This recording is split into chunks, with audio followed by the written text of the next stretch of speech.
السلام علیکم، نقطہ نظر میں خوش آمدید۔ میں ہوں آپ کا میزبان محمد اشمل جامی اور پروگرام میں نقطہ نظر پیش کرنے کے لیے تشریف فرما ہیں جناب مجیب الرحمان شامی صاحب۔ سب سے پہلے آج کی ٹاپ سٹوریز۔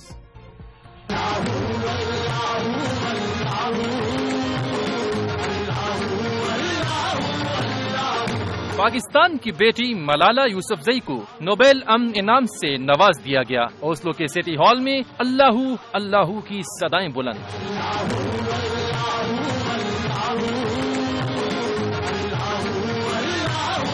گزشتہ 2 سالوں میں میرے 400 سے زائد ساتھیوں کو بھی شہید کیا گیا۔ متحدہ کے کارکن باؤ انور کو سیالکوٹ میں قتل کر دیا گیا۔ الطاف حسین ذکر کرتے اب دیدہ ہو گئے، کراچی اور لندن کی رابطہ کمیٹیاں معطل۔ کہتے ہیں شہادتیں بند نہ ہوئیں تو پنجاب کا کوئی وزیر یا وزیر اعظم سندھ داخل نہیں ہو سکے گا۔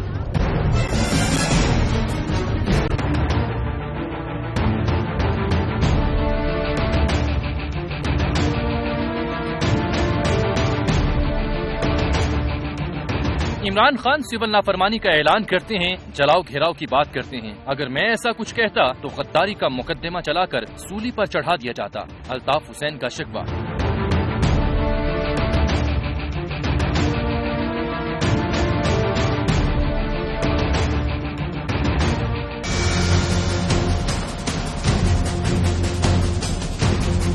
مذاکرات پھر شروع کرنے کی دعوت دیتا ہوں، مجھے شہر اور دکانیں بند کرانے کا کوئی شوق نہیں۔ عمران خان کا بیان۔ مذاکرات پر وزیر اعظم لیگی قیادت اور دیگر پارٹیوں سے صلاح مشورہ کریں گے۔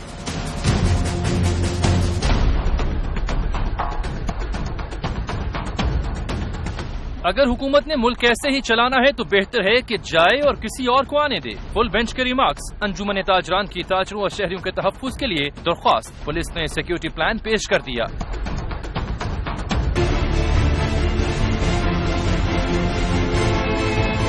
سپریم کورٹ نے وزیر اعظم کو نااہل قرار دینے کی درخواستیں خارج کر دیں۔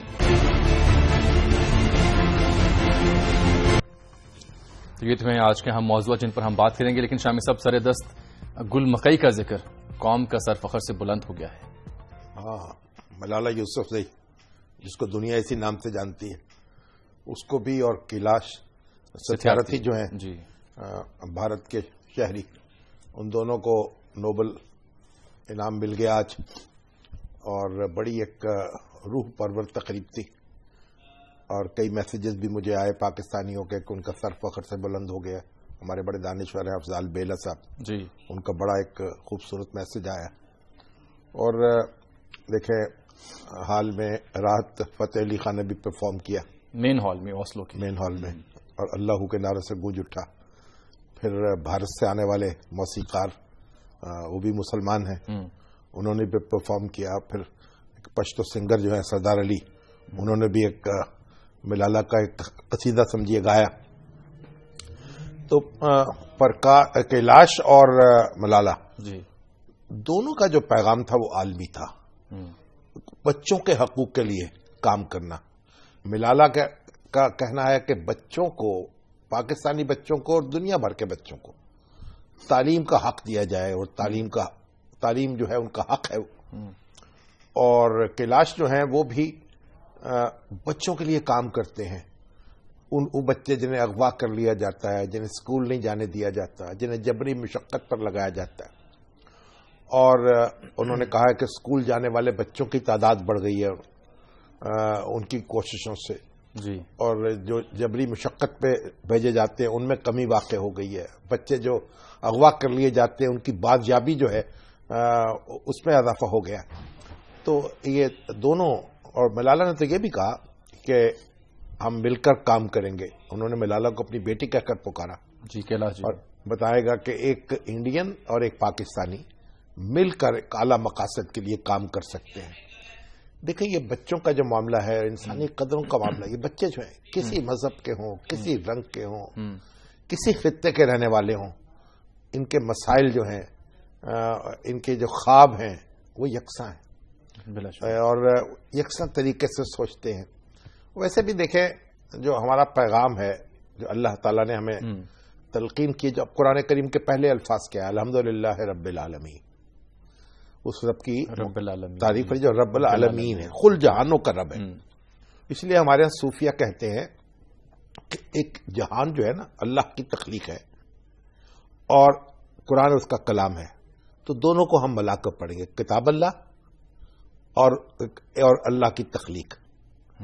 اور دیکھیے یہ جو کائنات ہے اس میں اللہ کسی تعصب کے بغیر، انات کے بغیر، تمیز کے بغیر سورج کی روشنی فراہم ہوتی ہے، چاند کی روشنی فراہم ہوتی ہے، پانی ملتا ہے، بارش برستی ہے، ہوائیں چلتی ہیں، سمندر ہے، زمین ہے، سب انسانوں کے لیے یکساں ہے۔ تو شامی صاحب اگر یہ دو کیلاشی اور ملالہ ایک پلیٹ فارم پر کھڑے ہو سکتے ہیں، ہاتھ میں ہاتھ ملا سکتے ہیں، سب کیوں نہیں کھڑے ہو سکتے؟ پاکستان اور بھارت کیوں نہیں ہو سکتے؟ اور اعلیٰ مقاصد کے لیے، مشترکہ مقاصد کے لیے کیوں کام نہیں کر سکتے؟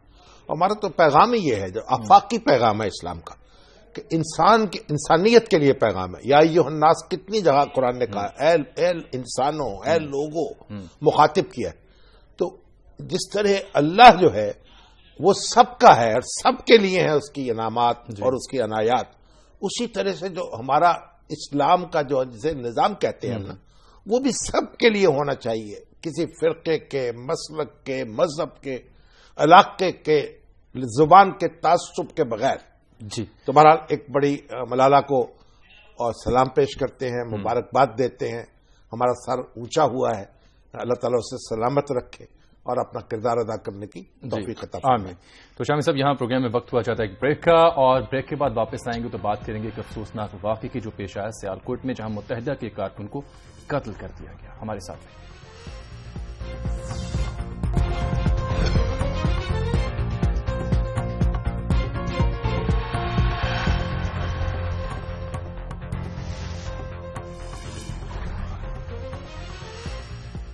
بریک کے بعد خوش آمدید۔ ہمیں سوشل میڈیا کے توسط سے مبارکباد کے پیغامات وصول ہو رہے ہیں۔ ملالہ یوسفزئی کے لیے عمران صاحب ہیں، آئمہ یوسف جمال صاحبہ ہیں، سعدیہ بخاری صاحبہ، عبدالصمد صاحب، تنویر خان صاحبہ، اور ہمارے عزیز دوست طارق متین اور فیصل شیرجان صاحب نے بہت سی مبارکباد اور بیسٹ وشز کا اظہار کیا ہے ملالہ یوسفزئی کے لیے۔ شامی صاحب آج سیالکوٹ میں انتہائی افسوسناک واقعہ پیش آیا، متحدہ کے کارکن کو قتل کر دیا گیا اور الطاف صاحب نے شدید مذمت کی اور آپ دیدہ ہو گئے، شکوہ بھی کیا حکومت سے۔ بڑے افسوس کی بات ہے، بلکہ دکھ کی بات ہے، بلکہ شرم کی بات ہے کہ لوگ دندناتے پھرتے ہیں، قانون کو ہاتھ میں لیتے ہیں، بندوق چلاتے ہیں، گولیاں چلاتے ہیں، اور پتہ نہیں کتنی گولیاں لگی، مگر 13 گولیاں لگی ان کو، 13 باؤ انور کو۔ اور تفصیل ذرا معلوم کریں۔ یہ ہمارے نمائندے ہیں سیالکوٹ میں ڈاکٹر شمس جاوید صاحب، ان سے ہم بات کرتے ہیں۔ شمس جاوید صاحب آپ ہمیں سن پا رہے ہیں کیا؟ جی شمس صاحب یہ بتائیے کہ یہ باؤ انور کون تھے، کب سے ایم کیو ایم میں تھے اور ہوا کیا ہے، واقعہ کس طرح پیش آیا؟ جی شامی صاحب یہ تقریباً پچھلے 8-9 سال سے ایم کیو ایم کے ساتھ منسلک تھے باؤ انور، اور سمجھ لیں کہ سیالکوٹ میں اگر پارٹی کی کسی نے داغ بیل رکھی تو باؤ انور ہی تھے۔ کیا عمر کیا تھی ان کی؟ کروایا الطاف بھائی نے جی، یہ 55 سال کے قریب ان کی عمر تھی۔ ٹھیک۔ اور ان کے اس وقت جو بیوہ 2 بیوہ اس وقت موجود ہیں، اور ان کے 6 بچے ہیں جن کو انہوں نے سوگوار چھوڑا ہے۔ جی کیا کرتے تھے یہ؟ جی ان کا ایک چھوٹا سا بزنس تھا جو کہ شوارما کا، یہ ایک چھوٹا سا ریسٹورینٹ کرتے تھے اپنے گھر کے پاس ہی مین بازار کے اندر۔ کل یہ وہیں پر موجود تھے رات کے وقت جب یہ واقعہ ہوا، تو اپنی یہ شاپ کے اوپر ہی موجود تھے، کام کر رہے تھے۔ اسی دوران 3 نامعلوم افراد آئے جنہوں نے آ کر پہلے ان کا نام پوچھا، جب نام کی تصدیق کی تو ان کے پیٹ میں انہوں نے 16 گولیاں اس وقت ماری، 16، اور گولیاں مارنے کے بعد 2 ان کے ملازمین تھے، ان کو بھی 2 فائر لگے، وہ زخمی ہو گئے۔ جی تو کیا کہتی ہے پولیس، کیا کہتی ہے، کون لوگ ہو سکتے ہیں؟ جی پولیس کے حوالے سے بات کروں تو سیالکوٹ کی جو ڈسٹرکٹ پولیس کی بڑی سیٹ ہوتی ہے ڈی پی او کی، وہ 1 ماہ ہو گیا حالی پڑی ہوئی ہے، اس وقت یہاں پہ ایس ایس پی کام کر رہے ہیں۔ میری ان سے جب عرفان طارق صاحب سے بات ہوئی تو انہوں نے کہا کہ ہم لوگ مختلف ٹولز یوز کر رہے ہیں اور بہت جلد جو ملزمان ہیں ان کی گرفتاری کے لیے ہم ان کا گھیرا تنگ کر رہے ہیں۔ لیکن ان کا یہ بھی کہنا تھا کہ ایسا لگتا ہے جیسے یہ واقعہ سیالکوٹ میں نہیں ہے، شاید کچھ باہر سے لوگ آئے جو انہوں نے آ کے سیالکوٹ میں یہ واردات کی ہے۔ جی شمس جاوید آپ نے یعنی شاہدین سے بھی بات کی، کیا کہتے ہیں لوگ، کیا دیکھا انہوں نے؟ جی میں نے بتایا کہ جب یہ واقعہ ہوا تو اس وقت ان کی دکان پہ کافی رش تھا، اور جو ان کے 2 کاریگر ہیں، ایک منیر ہے اور ایک یونس ہے، وہ زخمی ہوئے ہیں۔ میری ان زخمیوں سے بات ہوئی اور انہوں نے ایک جو بات بتائی مجھے وہ بڑی افسوسناک تھی، وہ یہ تھی کہ 4 پولیس والے اس وقت ان کے پاس کھڑے تھے اور ان کا اکثر ان کی شاپ پہ آنا جانا تھا، اور وہ وہاں پہ آ کے رات کو کھانا بھی کھاتے تھے، اور اس وقت بھی وہ موجود تھے، لیکن ان کی موجودگی کے دوران یہ واقعہ ہوا اور پولیس والے کچھ نہ کر سکے۔ یہاں پر یہ بات بہت اہم ہے کہ وہ